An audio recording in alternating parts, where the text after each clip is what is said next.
President Bola Tinubu marks 1 year anniversary in office today, but refused to celebrate his 1 year in office. What exactly is happening, and how has the masses of Nigeria fared in the last 1 year? Thank you for having me. This has been a government of the politician, for the politician, and ruled by the politician. This is a government whereby dollars have been conceived under Babariga. Ghana must go have been, moving from one office to another. It's all about transaction. It's a transactional, you know, system of governance, ably led by Bola Ahmed Tinubu, because the interest of the people has not been protected. Evidently, emphatically, we can see that this is for the politicians, and not one single person is represented by this government. This government is out there to excruciate the people, emasculate the people, strangulate the people, and as a matter of fact, destroy the people's livelihood. If you are a conductor, a bus conductor, and you earn, let's say, 3,000 before, that 3,000 naira can still secure you and your family of two.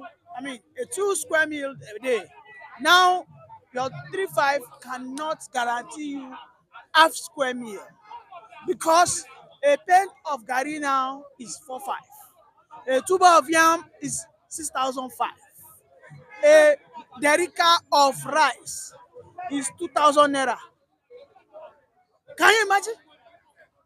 The food the poor man uses to manage to cushion the belly are now very expensive.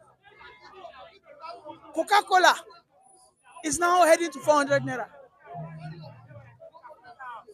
It beats my imagination why Nigerians are not yet protesting.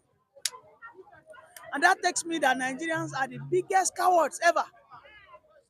Nigerians are like a woman who gets maltreated, beaten by her husband, but at the end of the day, at night, she spreads her leg again for the man to come in. That is who we are, Nigerians. They oppress us, they molest us, they starve us. But at the end of the day, when it is in the middle of the night, like that woman who has lost all her, complex, who has lost all her dignity, who will just open her leg again for the abusive husband. That is who we are in Nigeria. Nigerians are the greatest cowards in Africa. The only thing we know how to do is to beat our drums. Toothless bulldogs is who we are.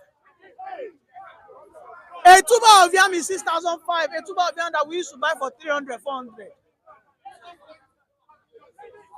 A tuber of yam that if you price for 1,500, they can decide to give you 5. While I was serving in Niger State, Lapa, a sack of yam was sold for 5,000. In that sack, I can have up to 20 to 22 tubers of yam.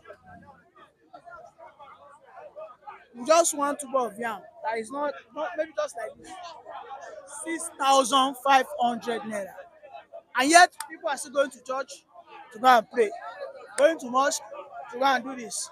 The president, he knows the antidote. They know that, okay, I know what I used to tame these people. He gave them 90 billion for Hajj subsidy. So there's no protest again. People are not hungry because they can go to a foreign land to worship a foreign god, and then they come back in expectation of miracle. They came back hungry and Haggard. Oh, indeed. Of course, that's what they deserve. Hunger, haggardness, pain is what Nigerians deserve. If Nigerians will not wake up one day and collectively hit the street and demand for good governance, they will continue to get pain, anger, suffering, starvation, famine, emasculation. Because in a situation whereby you are being beaten, you are being pushed to the wall, and all you can do is just find yourself subliminally entering into the wall. Instead of you to face your oppressors, in a situation whereby the oppressed are now in love with the oppressors, a high level of Stockholm syndrome. In fact, you see people defending the oppressors if you go around the street, I'm sure you still see some people telling you that no, Tinubu is doing excellently well. Let us give him time. Let me tell you, a tree of cocoa takes 4 years to germinate. It simply means that you will know that you will harvest cocoa if you had planted it last year.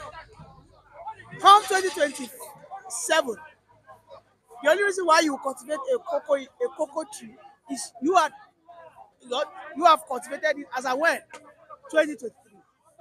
1 year of Tinubu, you cannot tell me that we will start harvesting the proceeds of good governance before 2027 because nothing has been sown, nothing has been cultivated, nothing has been planted.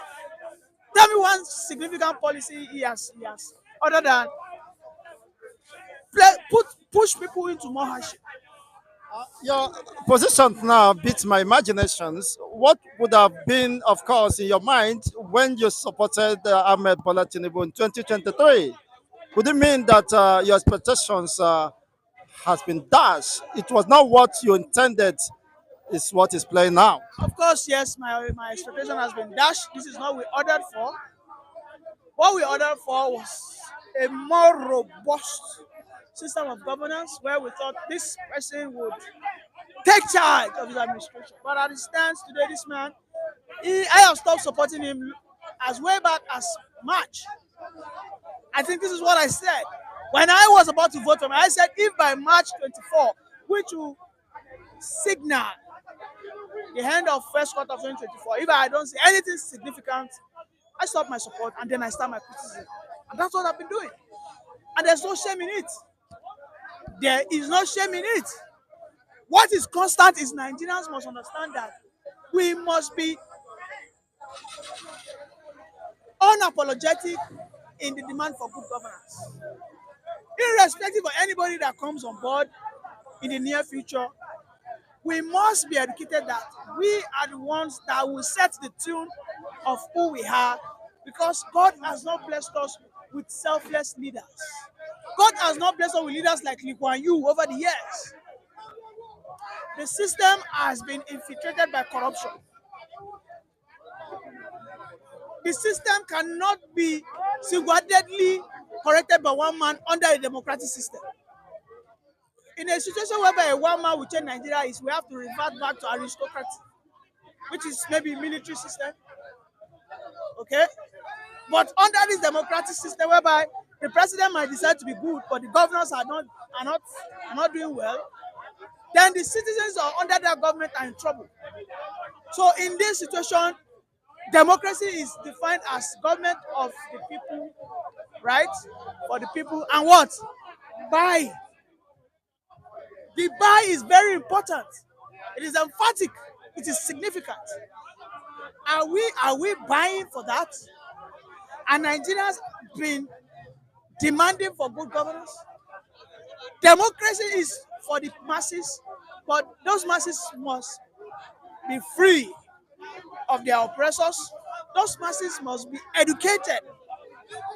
They must be rid of what we call ethnic bigotry, religious bigotry, and all that. Okay, so for me, I think we are in a terrible ride of serious agony come 2027 because 1 year is what you understand that these are possibly proceeds that will be yielded in the next 2 to 3 years. Like I said, if you are planting a cocoa this year, you will know that I will harvest in the next 4 years. But this man has not planted one seed of cocoa. In this context, he has not rolled out a particular policy and push it, whereby we will say as a people, maybe Nigeria will be better come the following years. Thank you very much. Thank you very much.